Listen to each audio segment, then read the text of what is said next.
Hello, all.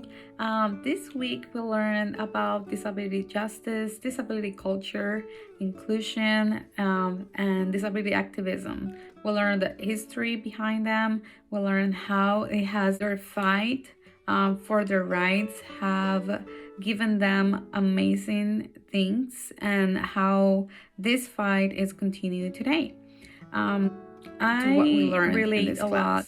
One, because I have a daughter, and she was born with hearing loss. She's hard of hearing. She was also born with foot deformity. She was born with something called vertical talus, and she was also born with hip dysplasia and knee dislocation.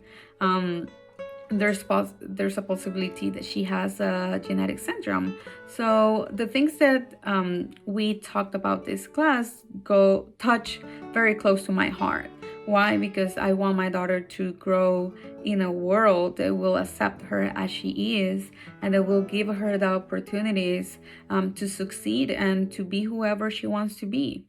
And also, I relate a lot because I'm a Latina, I'm a woman, and myself, I dealt with anxiety, depression, and like a lot of other things that can put me in a disadvantage in a world that is not used to dealing with people who are different.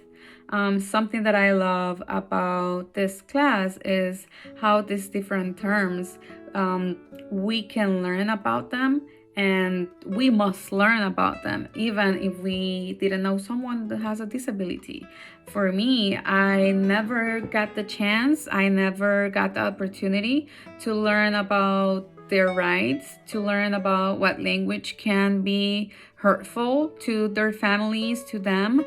And now that I have a daughter, I get not only to see that part, but also learn myself. I have a blog that I share my journey as Amelia's mom.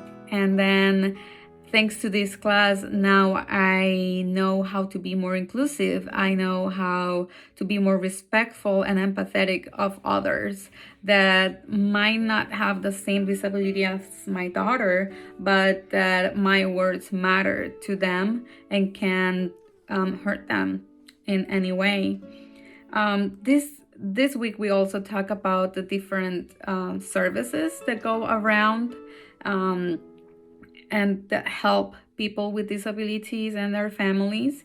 Some of these related services are speech language pathology, audiologist services, physical therapy, occupational therapy. My daughter receives all of them. And I love seeing that part in here, and that's why I decided to explore a little bit more in the services. My daughter is part of something that's called early intervention programs, and it's from birth to 3. We have an individualized family service plan, an IFSP, and in here it's included this related services that we talked about this week. I feel that I understand that this course is more based on the school system and how that works and how they should accommodate whatever needs a child or a student might have. But I also think that the base of these services are the early intervention programs. Why? Because they empower parents and they give us the tools to navigate successfully the school system when the time comes, to choose the correct school for our children that will support their needs and that will accommodate.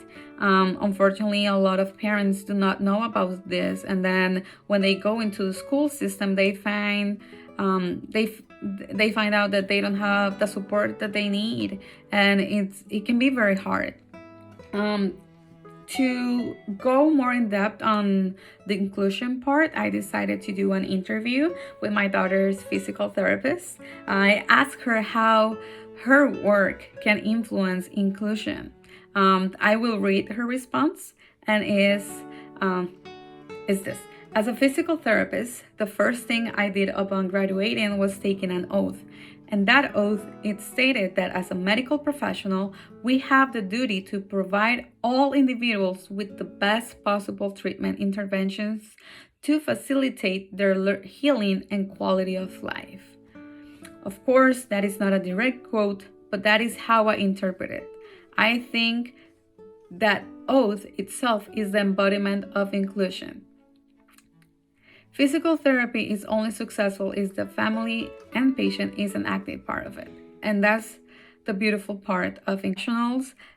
The providers must educate themselves to provide the best services possible to the families they serve.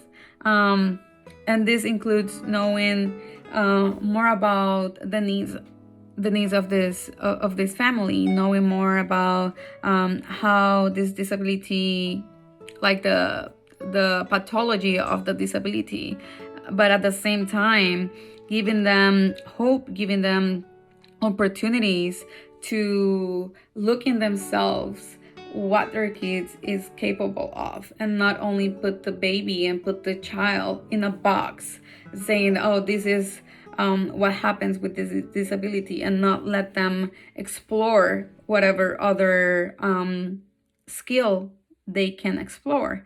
I love that about the services that we receive.